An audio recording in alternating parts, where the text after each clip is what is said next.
What's happening, guys? Today we're going to be talking about my 20 most anticipated reads of 2025. These aren't books that are coming out in 2025. These are all already out. It's just books that I'm most excited to read in 2025. We're going to be starting at number 20 and going up to 1, which would be my most anticipated book. In 2024, we read a lot of awesome books. Really good year of reading. But in 2025, we're going to change our approach a little bit. I'd like to get a little taste of all the iconic flavors of fiction, all the most popular stuff, all the different subgenres, all the different iconic authors, just so that I can have a nice round understanding of everything that's out there, so that I can have a trustable opinion and comparison whenever I talk about books. And who knows, maybe my favorite thing out there is something that I wouldn't pick up if I was only choosing what spoke to me and what I already know. So yeah, another little side note is I am super spoiler sensitive. So even though all of these are undoubtedly considered unbelievable books, and every single book on here is definitely beloved by a following, I might not be able to tell you if the main character is a girl or a boy, or I might not have a premise for you. I'll know something. I'll know maybe what the author's known for, if it's something that took over the internet, but yeah, I might not know like specific subgenres or premises. So yeah, I think that's enough for the introduction. Let's get started on number 20. At number 20, we have Elie Wiesel's Night. So this is only 120 pages and it won the Nobel Peace Prize. That is enough to get on my radar and jump up into the top 20, apparently. I don't know exactly what it takes to win the Nobel Peace Prize. I don't know if you have to have some profound ideas or if it can just be a incredible story. But yeah, so that will be at number 20.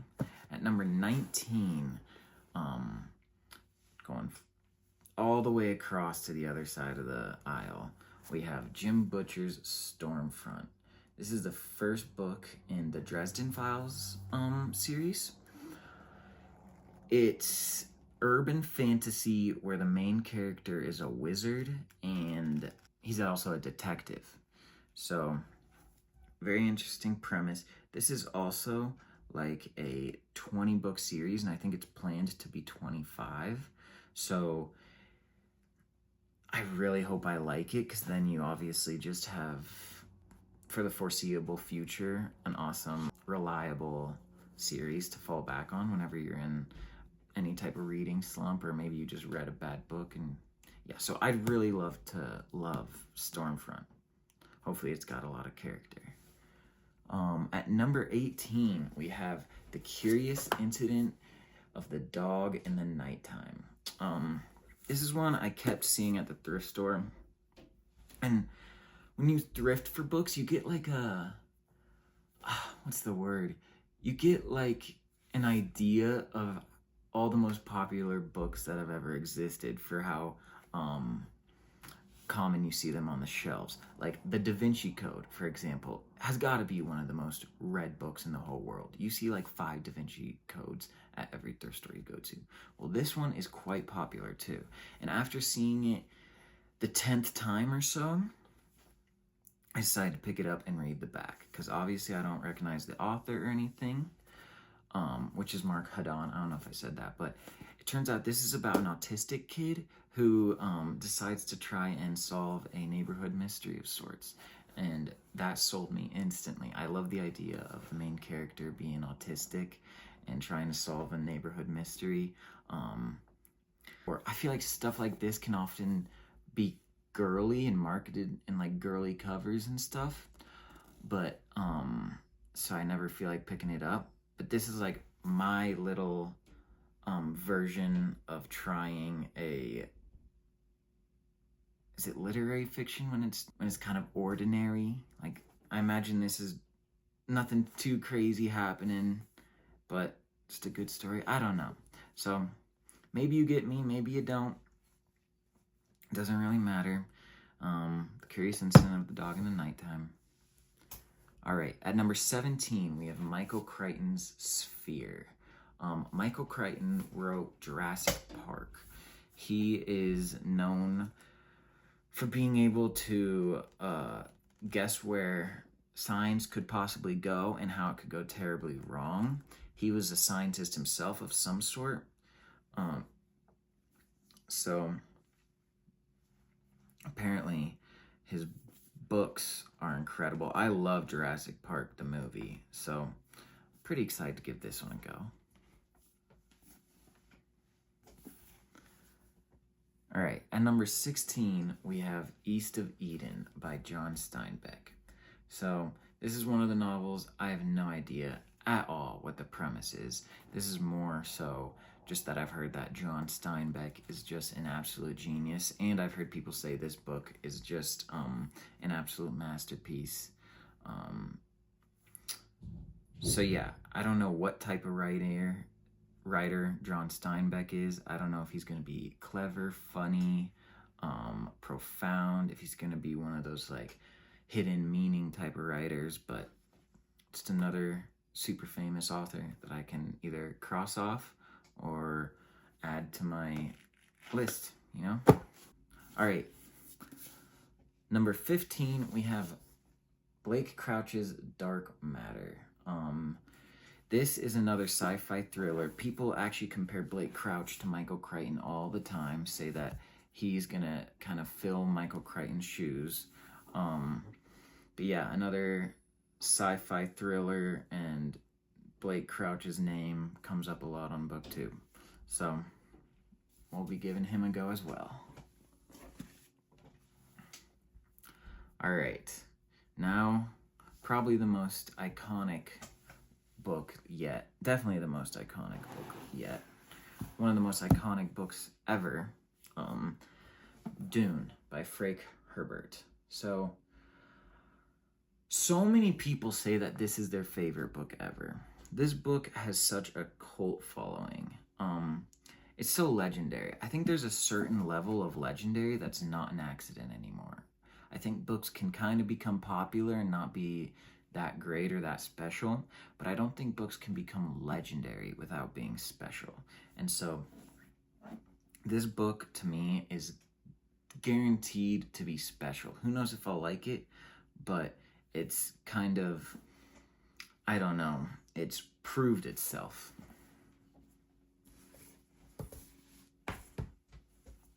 All right, at 13, we have definitely the outlier, the outcast of this group of books, because it's not a novel. It's actually a kid's book. We're talking about The Boy, the Mole, the Fox, and the Horse by Charlie Mackesy. I think I must have had this in my room as a kid or something, because whenever I saw it in the thrift store, it caught my eye, and in kind of like a sentimental type of way. I opened it up, and it's really freaking cool. It's got tons of cool art in it. The font is like so playful. I just have a really good feeling about this. Obviously, I'll be able to read this in like 15 minutes or something. So yeah, super excited about that one. These are the absolute opposite side of the spectrum. And this is actually a bit of a cheat. There's kind of 2 books in this one spot, that is spot 12. And that's just going to be war books. And this is All Quiet on the Western Front and The Things They Carried. So I've never read any iconic war books. I think these are 2 of, if not the 2 most iconic ones. I'm quite uneducated on history a little bit, so it would probably be good for me to learn some of the details. I'm sure these will be absolutely tragic. You know, excited's the wrong word for those, but they are anticipated. Let's move on. All right. For my other cheat, at At number 11, we have an author instead of a book. And I do have two of his books. And the author I'm talking about is Haruki Murakami. If you haven't heard of Haruki Murakami, he's very world-renowned. He's super famous for being super brilliant but confusing. His books are classified as like abstract and dreamy and confusing. A lot of questions and not a lot of answers, maybe, which makes me really nervous. This is an author that I don't expect to like, but he's so one of a kind, from what I hear, that I think it'd be wrong not to give it a try.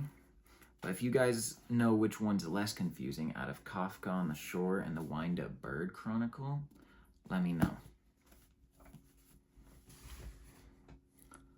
All right, number 10. Where is this guy? Here we go. Project Hail Mary by Andy Weir. This is a book that's all over BookTube. People love this book, at least on YouTube. One thing I will say, it's a book that will be spoiled if you look up book reviews on it. There's a certain aspect to this book that people love to talk about in their non-spoiler book reviews, and they try and tiptoe around it, but they do a terrible job, and I think it would be a fun surprise. But Andy Weir, I don't actually know that much about him. I do know that I'm pretty sure this book is about a guy stranded in space, like in a satellite, and for whatever reason he lost communication, or maybe the world ended, or the rocket ship crashed, or he's stranded, I believe. But people freaking love this book. This just seems like a crowd pleaser, and if you want to go read this, I suggest not looking up any reviews and reading it first. You can thank me later. At number 9, we have Ernest Hemingway's The Old Man and the Sea. So, Ernest Hemingway is obviously one of those authors that, even if you aren't a reader, you've probably heard his name. Very, very famous. I don't really know that much about him, but this book is only like 120 pages, and what's the word? I think he's somewhat canceled for maybe being sexist or something. And honestly, when I hear that, I'm so much more interested in the art than the author that I get excited. I'm like, is this something that's been written off by the public that could be really good? You know? Not saying that I agree with anything that anyone's ever done, but I don't really agree with burning books, that's for sure. But yeah, Ernest Hemingway's Old Man and the Sea. At number 8, where is it? So honestly, this one could be at number 1, but I wouldn't let myself put it at number 1 because there's no reason for it to be at number 1. I have no idea if people even like this book. I just saw it in the thrift store and literally had a spiritual connection with this book. I just have never had such a good feeling about a book. A book's never spoken to me in this way, but we're gonna say Stephen King's Revival. I think it's just the cover and the name. I don't know. I feel like it radiates. I just can't wait to read this. I think if there's a book that is likely to disappoint me, it'll be this one, because I feel like I have kind of specific expectations for the feelings it should give me. But yeah, don't even have anything to tell you. I don't know what genre this is. I hope it's not horror. I mean, if it is, that's fine. But yeah, Stephen King's Revival. All right, at number 7, we have Hitchhiker's Guide to the Galaxy. So whenever I first started reading, like a year ago, this is the first book I reached out for. I went to Barnes & Noble, and I was like, ooh, this one looks interesting. I saw that's marketed as funny, blah, blah, blah. I ended up reading something else first, and then whatever I read second pushed it out of the way. And long story short, this has always been runner-up for what I'm gonna read next, pretty much. Until I read Dungeon Crawler Carl, which is kind of put in the same boat as this book. They're both marketed as humor and comedy books, and I did not like Dungeon Crawler Carl. So then that sent this back by just affiliation. But yeah, definitely gonna give it a go. It's got raving reviews. People absolutely love this book. I'm just hoping it's a different type of humor than Dungeon Crawler Carl. So, yeah. High hopes, kind of low expectations. All right, at number 7, we have another cheat a little bit. It's going to be my favorite author ever, who I've only read one book of, but it's my favorite book ever, Lonesome Dove. Am I allowed to say that's my favorite author if I've only read one book? I don't care. Lonesome Dove counts for 100 books. I've read 100 books of this author. Can you believe that? And that's going to be Larry McMurtry. And the book I'll definitely read at some point is Streets of Loretto, but I haven't found it at thrift store. That's Lonesome Dove number 2. But I do have 2 other ones to show you guys. Terms of Endearment. I think this was turned into a TV show that's super famous. And Sin Killer by Larry McMurtry. Larry McMurtry, I could literally talk about forever. Or Lonesome Dove, actually, I could talk about forever. It is just the most perfect thing ever. It's got everything you'd ever want. It's got tons of happiness, tons of joy, tons of comedy, tons of tragedy, tons of intense, thrilling stuff. It's like life. It's got tons of sadness. It's so real. I think I've said this before, but I have a hard time forcing my mind to accept that the characters in that book aren't real. Like, it's so breathing, warm-blooded, and real. Oh, it's just, I don't know. And no one's ever even came close to giving me the feeling that Lonesome Dove gives me. So, of course, I'm going to read a lot more of Larry McMurtry. Now, at number 5, do I even have this around? Un momento.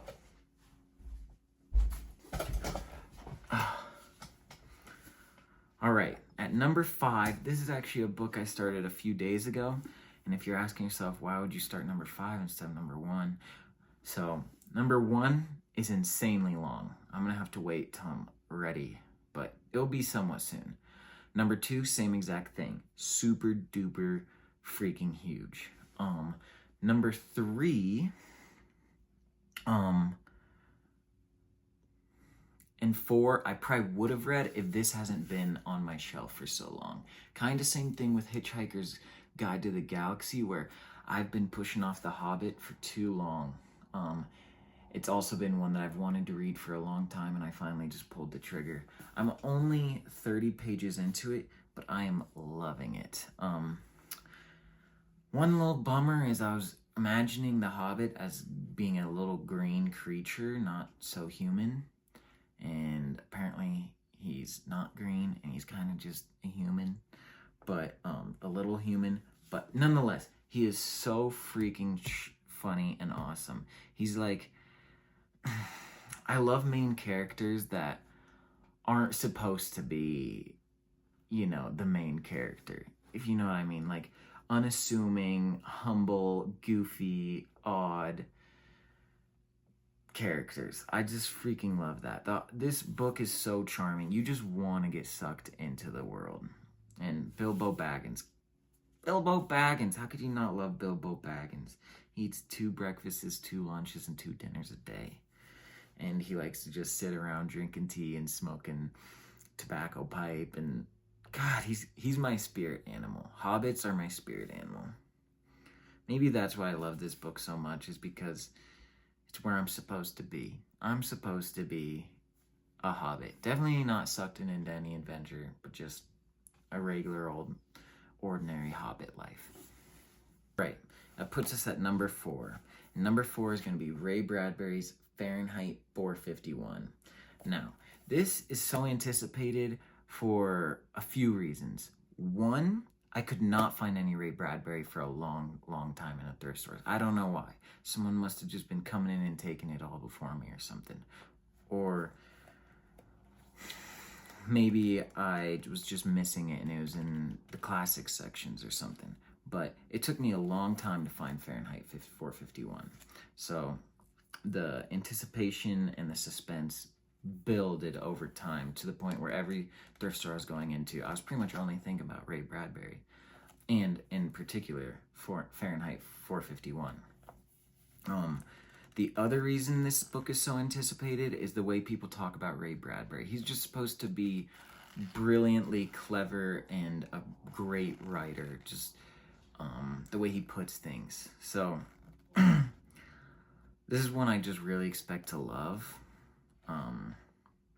I know that Ray Bradbury's catalog might not be that big, I think. I don't think he's written a lot of novels, which is a bummer. But I don't know why I'm looking so far ahead. I always do that. But yeah, Ray Bradbury's Fahrenheit 451. Can't wait to give it a read and see what he's all about. All right, at number 3, this could be number 1 in a way because there's not a book on this list I want to like more. I am praying I like this book, and that's going to be Terry Pratchett's Witches Abroad.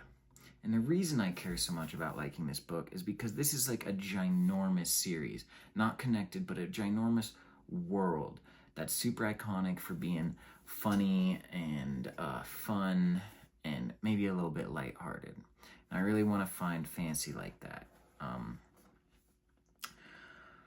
I do have high hopes for this because I've heard YouTubers say that this is the opposite type of humor from Dungeon Crawler Carl.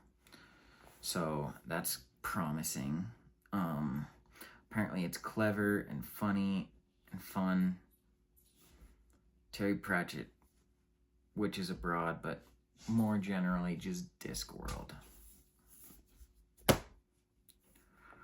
All right, at number 2, a book that has 860 big old pages, we have Stephen King's 11/22/63. And this is just a book,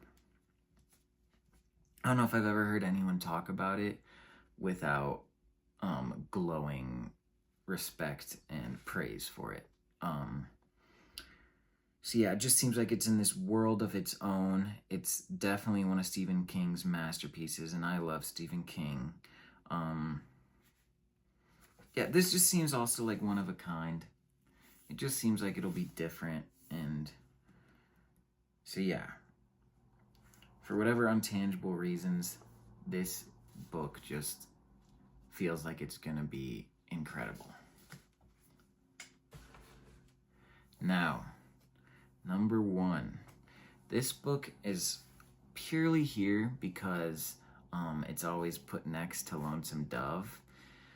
Like, if you go under Lonesome Dove on Goodreads and go to People Also Enjoyed, it's always like the first one that pops up. If you look up greatest historical fictions, usually Lonesome Dove's in like the top 5 or top 3, and 90% of the time, this book is number 1. Yeah, this book just kind of has its own tier for how people talk about it.